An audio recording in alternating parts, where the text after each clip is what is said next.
वाला वीडियो नहीं भेज पाए थे क्योंकि यहाँ नेट नहीं था। आज भी देखते हैं तो सब बना के लोड करेंगे। वैसे इसका वीडियो ऑलरेडी आपके पास है, चैनल पर है हमारे। तो यहां से देखिएगा आप लोग, page number 16, the third Carnatic war 1756 and 63 के बीच। ये लास्ट थर्ड जो है तीन कार्नेटिक वार हुआ था फ्रेंच ईस्ट इंडिया कंपनी और इंग्लिश ईस्ट इंडिया कंपनी के बीच में।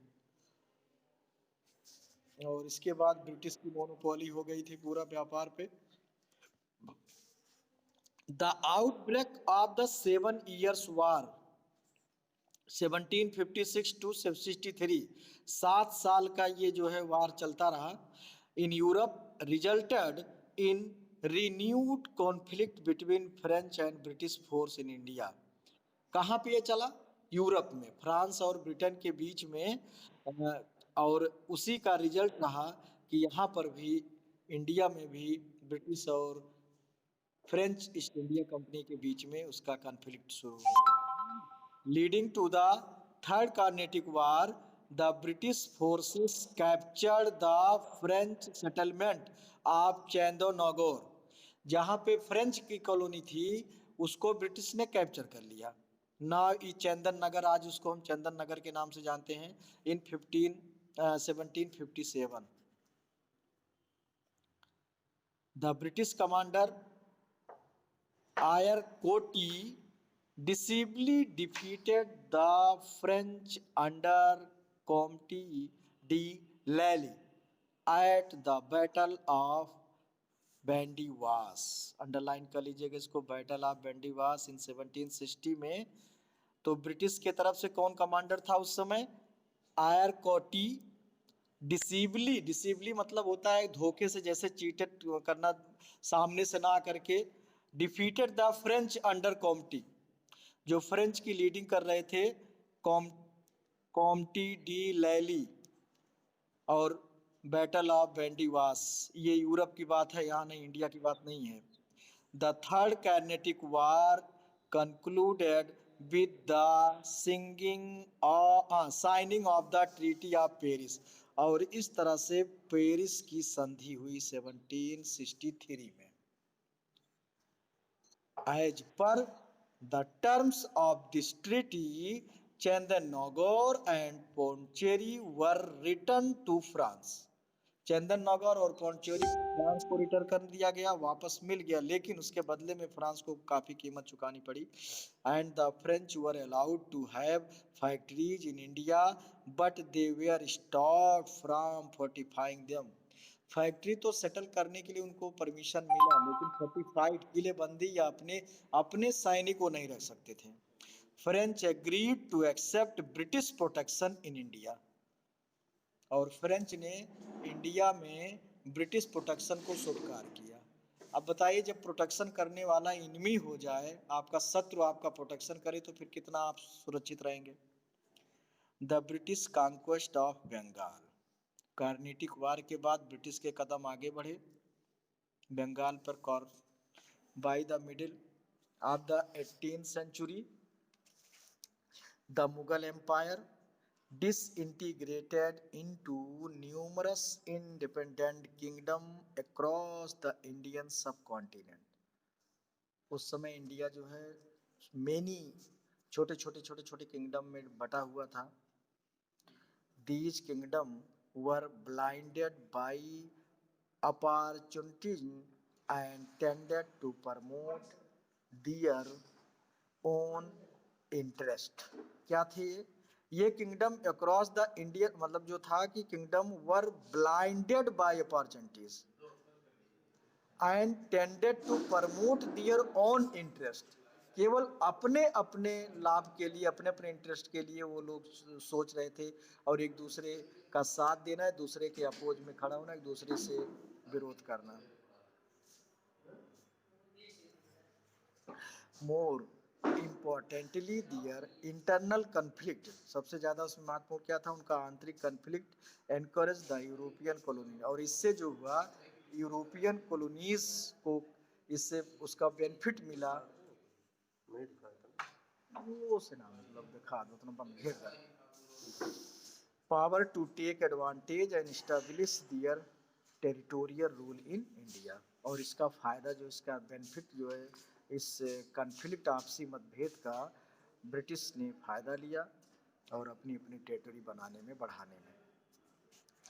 Bengal was one of the richest provinces on the Indian सब continent.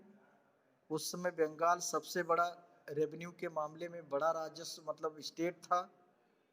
EIC had been allowed duty free trade by the Mughal emperor in 1707। Underline कर लीजिएगा, एक हमने आपको जहांगीर के समय रॉयल फरमान बताया था और दूसरा फारूक सियार 1717 में Mughal emperor. Allow duty free मतलब कर मुक्त उनको व्यापार करने का राशि फरमान जारी हो गया था। Official who traded privately without paying duty, बिना टैक्स दिए स्वतंत्र रूप से वो लोग जो है अपना। The company made huge profit by buying cheap goods and selling them at higher prices. इससे कंपनी काफी प्रॉफिट मतलब कमाने लगी, कम रेट पर खरीदती थी, ज़्यादा रेट पर बेचती थी। देयर बाई एलिमिनेटिंग कम्पिटिटर्स, चूँकि धीरे धीरे उसने अपने कम्पिटिटर्स को एलिमिनेट कर दिया था। फ्रेंच भी धीरे धीरे कमज़ोर पड़ गए थे। The state under Nawab Ali वर्दी खान, उस समय अली वर्दी खान उस नवाब था वहाँ का, फेस्ड ह्यूज रेवेन्यू लॉसेस, जिससे उसको काफ़ी राजस्व का नुकसान हुआ। व्हेन द लास्ट पावरफुल नवाब बंगाल अली वर्दी खान वाज सक्सीडेड, मतलब जब इसका पोता अली वर्दी खान का पोता ग्रैंड सन सिराजुद्दौला गद्दी पर बैठा तो उसने जो है स्टॉप मतलब उनके पावर को रोकना चाहा। Check the power of British fortified Fort William Calcutta, चूँकि ब्रिटिश में कल विलियम फोर्ट और अदर में इन लोगों ने किलाबंदी शुरू किया, अपने सेना रखना शुरू किया। सिराजुद्दौला आज the British to immediately stop fortifying, तुरंत इसको रोकने के लिए कहा। पे रेवेन्यू राजस्व कर देने के लिए कहा।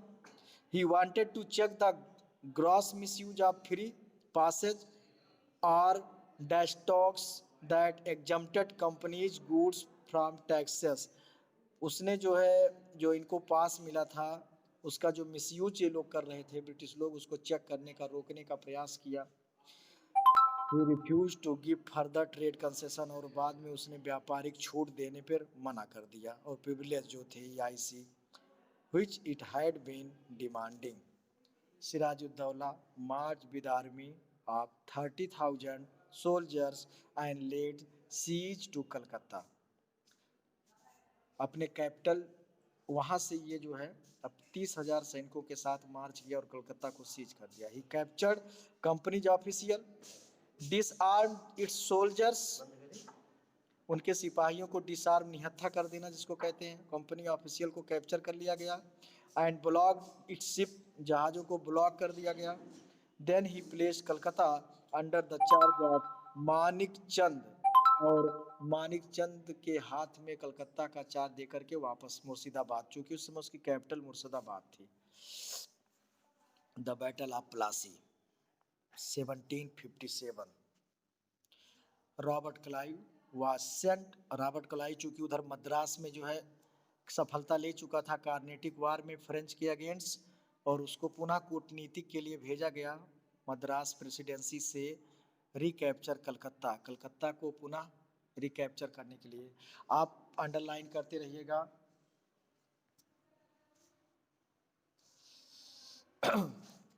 ही कॉन्स्पायर्ड विद मीर जाफर, क्या किया उसने, मीर जाफर जो उसका दामाद था सिराजुद्दौला का, commander in chief of Sirajuddaula, सेनापति भी था, उसको मिला लिया, लालच देना। The EIC's official manage to win over important members of Sirajuddaula court, और इस तरह से सिराजुद्दौला के दरबार में और नोबल्स को उसने मिलाया अपनी तरफ। जगत सेठ जो बैंकर थे जो धन देते थे, ओमी चंद रिच मर्चेंट, इन सबको अपनी तरफ मिला लिया।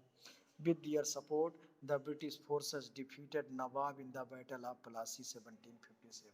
और इस तरह से ब्रिटिश की फोर्स ने सिराजुद्दौला की सेना को 1757 प्लासी के युद्ध में हराया और कैप्चर हुआ और किल्ड कर दिया गया।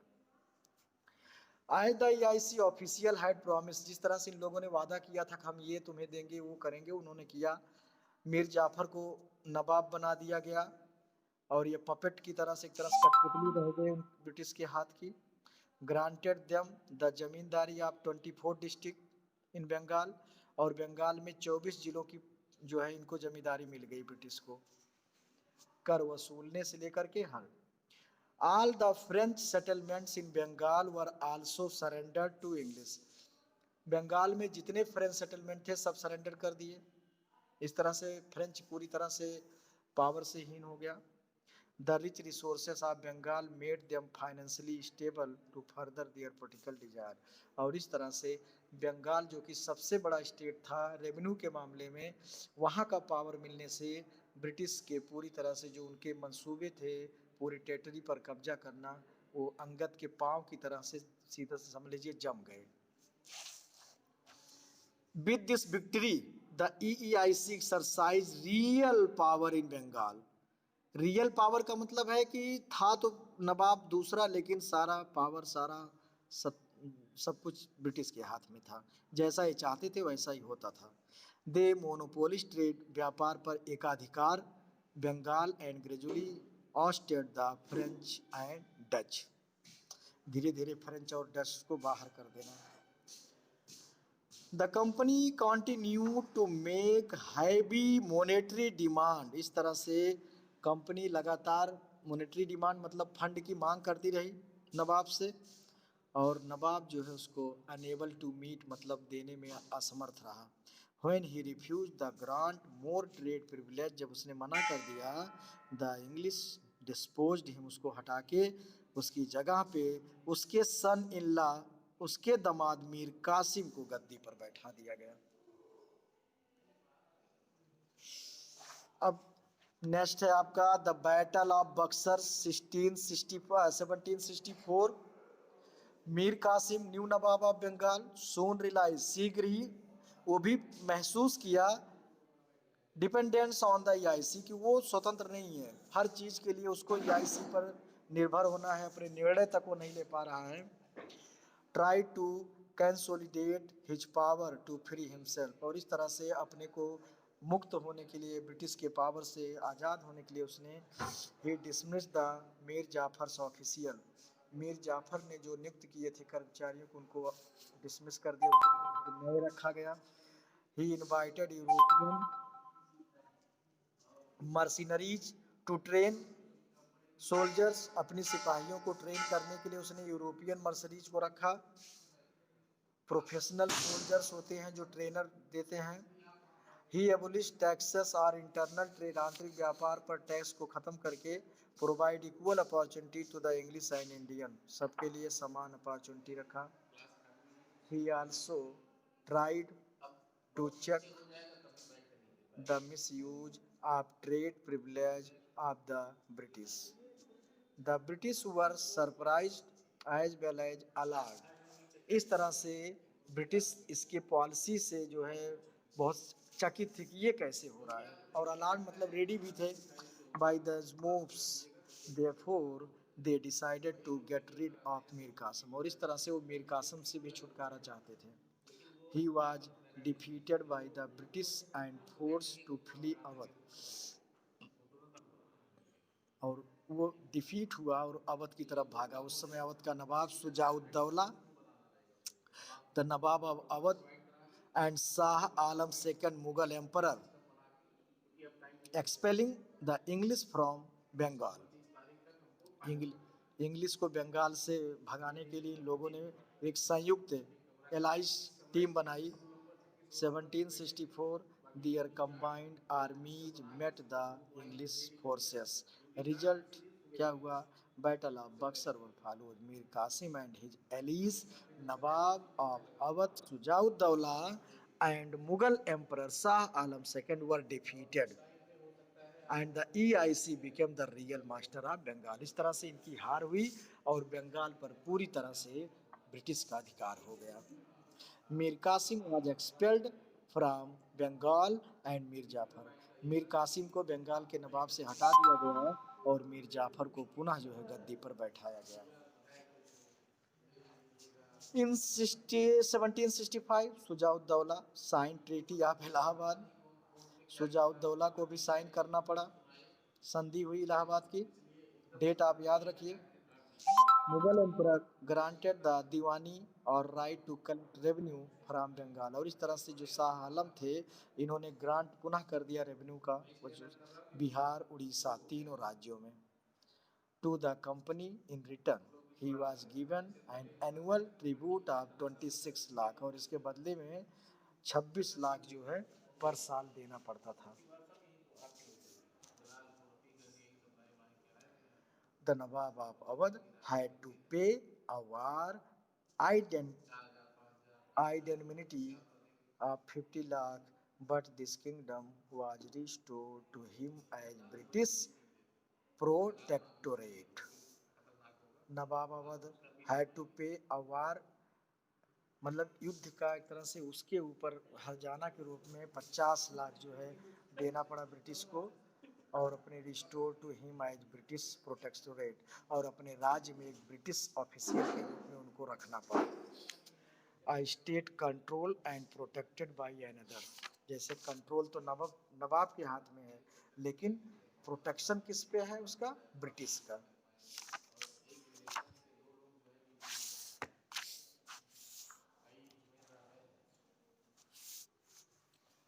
The Diwani allowed the company to use the revenue resources of Bengal to purchase cotton and silk textile, maintain the company's troops, and meet the cost of building the company's forts and offices at Kolkata. क्या हुआ? Diwani allowed to company to use revenue resources of Bengal to purchase cotton and silk textile, cotton और silk textile को purchase करने में, maintain company troop, company की सैनिकों में जो खर्चे मेंटेनेंस करने में, cost building and companies forts, company के किले बनाने में, ये सब चीज़ों में जो पैसा रेवेन्यू का पैसा सब खर्च होता था। बाकी बंगाल का कोई विकास हो या इससे उनको नहीं मतलब था। ये तीसरी बिल लगी है, तीसरी चल रही है। Battle of Buxar clearly displayed the superior military power of the English। और इस तरह से बक्सर के युद्ध के बाद मिलिट्री का सुपीरियर पावर जो है इंग्लिश के पास हो गई। ये प्रूव हो गया कि ब्रिटिश जो है, हम नहीं जा रहे हैं। नेक्स्ट हेडिंग है हमारा डुअल एडमिनिस्ट्रेशन। डुअल एडमिनिस्ट्रेशन मतलब दोहरी प्रशासनिक व्यवस्था, दुई सिस्टम, दोहरी system. Robert Clive introduce the system of dual government या डाईआरची इसी को बोलते हैं बंगाल में। क्या था ये? Nawab had power of military and criminal jurisdiction. नवाब के पास मिलिट्री और आपराधिक क्षेत्र था या विभाग जिसको हम कह सकते हैं। While the company exercise control over revenue, जबकि कंपनी के पास रेवेन्यू राजस्व को पूरा, मतलब जो वित्तीय व्यवस्था है, पैसा जहाँ से आना लेना, वो सब ब्रिटिश के हाथ में था। और मिलिट्री और अपराध, हाँ, yes, the company had all power but no responsibility. मतलब सारा पावर कंपनी के पास था, लेकिन उसके पास कोई उत्तरदायित्व नहीं था, कोई रिस्पॉन्सिबिलिटी नहीं था। जबकि nawab have all responsibilities but no administrative power. सारी रिस्पॉन्सिबिलिटी, सारी जवाबदेही नवाब की थी। कुछ गड़बड़ हो रहा तो नवाब उसके लिए रिस्पॉन्सिबल, और जबकि प्रशासनिक व्यवस्था उसके जिम्मे है नहीं, वित्तीय व्यवस्था उसके जिम्मे है नहीं। तो ये है dual. Under this system Bengal suffered tremendously, जो कि बंगाल एक रिचर्ड स्टेट था, लेकिन इस सिस्टम के तहत क्या हुआ, पूरी तरह से सफ़र करने, मतलब एक इकोनॉमिक क्राइसिस की स्थिति आ गई। वारेन हेस्टिंग्स, अंडरलाइन करिएगा इसको, ended the dual government in 1772। Warren Hastings जब लॉर्ड गवर्नर जनरल बन के आया तो उसने 1772 में इस सिस्टम को समाप्त किया and brought Bengal under the direct control of company's administration. और इस तरह से पूरी तरह से बंगाल जो है ब्रिटिश प्रशासनिक व्यवस्था के अंडर कंट्रोल में हो गया। नेक्स्ट हम लोगों का expansion of the British empire. Expansion means है increase area, British empire British साम्राज्य का एक्सपेंशन, और इसके तहत जो है डिफरेंट प्रोसेस को अपनाया गया। इसमें है आपका annexation through subsidiary alliance. Subsidy alliance was introduce by Marquess Wellesley, या इसको हम लॉर्ड वेलेजली भी कह सकते हैं शॉर्ट में। लॉर्ड वेलेजली ने सब्सिडी अलायंस शुरू किया था कि मतलब संधि कर लो, अगर आप हमसे नहीं जीत पा रहे हैं या जो भी इस तरह है करना है, आपको वार से बचना है, तो आप संधि करके हमारे अधीन हो जाओ। गवर्नर जनरल ऑफ इंडिया उस समय था ये, फ्रॉम 1798 से लेके 1805। It purpose was to gain control over large tract of India. क्या इसका उद्देश्य था? ज़्यादा से ज़्यादा क्षेत्रों में गेनिंग करना, पावर कंट्रोल करना, विदाउट डायरेक्ट वार और spending money on maintaining troops, बिना सीधे युद्ध के और ना ही अपने सैन्य पर ज़्यादा पैसा खर्च करके उनको मेंटेन करके टेरिटरी पर कब्जा करना। क्या था इसका सिद्धांत? The Indian rulers accepting subsidiary alliance had to disband their army and keep British forces, अर्थात जो लोग सब्सिडरी अलायंस के तहत जुड़ रहे थे वो अपनी सेना पहली बात न रखें, और ब्रिटिश फोर्सेस उनका रक्षा करेगी, उनके टेरिटरी की। दे पेड फॉर द मेंटेनेंस, और पैसा कौन देगा? वहाँ के रूलर। जो भी मेंटेनेंस पैसा आएगा, खर्च होगा सैन्य के और उनकी व्यवस्था पर, वो सारा रूलर देगा।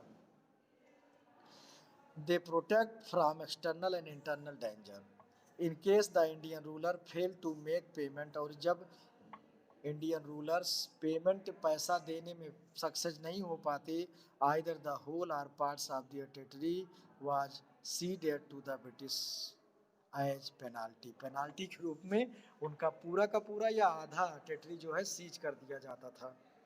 मतलब वही है, चिट्ट मेरी पट्ट मेरी कहने की बात है, दोनों तरफ से हेड और क्वाइन दोनों, टेल ब्रिटिश की। The Indian rulers were also forced to keep British official, ये भी हुआ कि आप ब्रिटिश ऑफिशियल एक रेजिडेंट के रूप में अपने कोर्ट में रखें, जिससे सारी बातें जानकारी जो है ब्रिटिश तक पहुंचती रहे। आप कोई गुप्त कानपारी से सीक्रेट बात भी नहीं कर सकते। They had to expel all non English foreigner, जितने भी नॉन इंग्लिश फॉरनर हैं फ्रॉम दियर स्टेट, उनको हटाने के लिए। Beside the ruler had to surrender control of foreign affairs to the British and agree to abide by the decision of the EIC। मतलब हर तरह से पूरा की कंट्रोल पूरी, बस केवल आप नाम के नवाब बने रहिए, नाम के रूलर रहिए। The advantage that British gained from the subsidiary alliance were on the pretext of protecting a state, the company could maintain a large standing army। इससे क्या था? वो कंपनी के पास अपनी एक बड़ी सेना हो गई, बिना किसी खर्चे, सारा खर्चा जो है वो देता था स्टेट के लोग, Prince. It gave the company chance to expand its territories further because the British had gathered influence and power. And the disadvantage of the subsidy alliance for Indian state, क्या था इससे डिसएडवांटेज भारतीय state के लिए? The Indian rulers were deprived of opportunities to join hand against the company।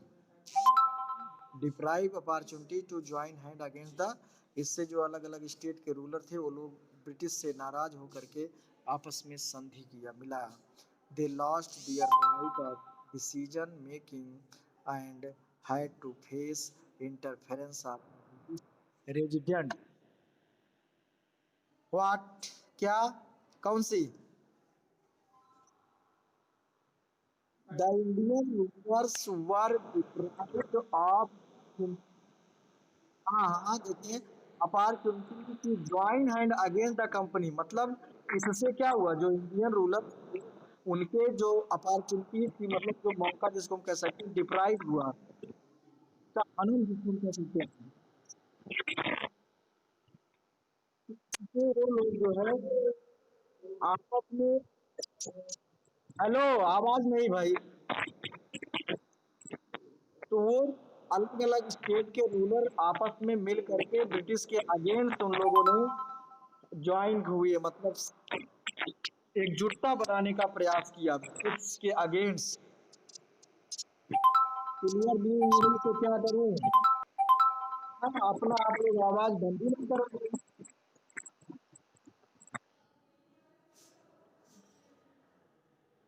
तो इसमें यही था कि Indian rulers were deprived of the opportunities to join hand against the company.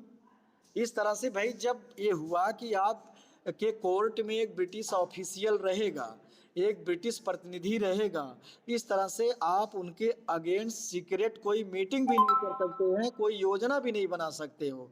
तो वही चीज कह रहा है, deprive of opportunity to join hand against, company के खिलाफ आप किसी से संधि भी नहीं कर सकते हो गुप्त रूप से, कि आप आपस में गुप्त मीटिंग करके हम इनके अगेंस्ट लड़ें। सारी चीज़ें तो आपको ब्रिटिश ऑफिशियल से के जानकारी में हो जाएगी और वहाँ ब्रिटिश तक न्यूज़ पहुँच जाएगी। तो इस तरह से ये भी मौका उनके हाथ से निकल गया। तो ये सब डिसएडवांटेज था। They lost their right of decision making, निर्णय लेने का जो राइट था वो भी उन्होंने खो दिया। And had face interference of British resident, क्योंकि बार बार में हर बात में ब्रिटिश रेजिडेंट का वहाँ पे दखल अंदाजी होता रहता था इन दियर एवरीडे अफेयर्स, दैनिक कार्यों में जो भी कुछ करते थे उसमें बिना उसके सलाह, बिना उससे वार्ता के चीज़ें नहीं हो सकती थी। तो ये सब रीजन थे सब साइड्री अलायंस का, इससे फायदा ब्रिटिश को ही हुआ। द निज़ाम ऑफ हैदराबाद, सबसे पहले इसने जो है स्वीकार किया, was the first to accept the subsidy alliance. He gave the British the territories of Bellary and Cuddapah. Bellary Karnataka में है फिलहाल, Kadapa the nawab of Awadh accepted 1801 में, 1801 में नवाब के अवध ने इसको सब्सिडी लाइन स्वीकार किया। And ceded Rohilkhand, Gorakhpur and territories between the Ganga and Yamuna, ये सब ब्रिटिश के हाथ में आ गया। Peshwa Bajirao second accepted the subsidiary alliance 1802 में एंड एग्रीड टू पे 26 लाख ईयर, प्रत्येक साल 26 लाख रुपया देने को सहमत हो गए। तो इधर 28 मिनट का ओके बेटा, आज की क्लास इतना ही आपका। एक्सपेंशन थ्रू डायरेक्ट मिलिट्री और लास्ट शायद कल हो या मंडे को होगा, क्योंकि आज की क्लास आपकी यहीं पे समाप्त होती है। आप आज और कल दोनों वाले वीडियो को देखिएगा, समझिएगा, भेजेंगे तो ठीक है। अब क्या बताएं, बोला तो मैंने, आप लोग डायरेक्ट अब देखो, मोबाइल तो अभी हमारी बिजी हो जाएगी 9th में, 4th बेल लगने वाला अभी, और दिन में मोबाइल, और तो क्या बताएं।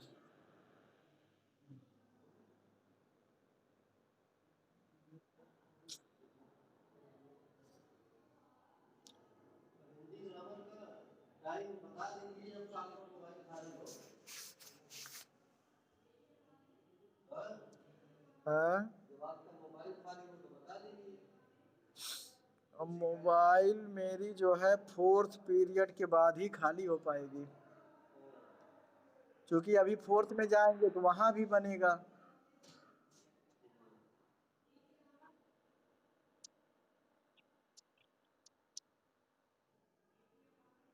अरे क्लास तो ले लें संस्कृत या जो भी, लेकिन वहाँ पे लाइव क्लास के लिए नेट नहीं है उनके पास, यहाँ चलता नहीं ना, और वाईफाई के थ्रू अगर जुड़ जाए तो ठीक है।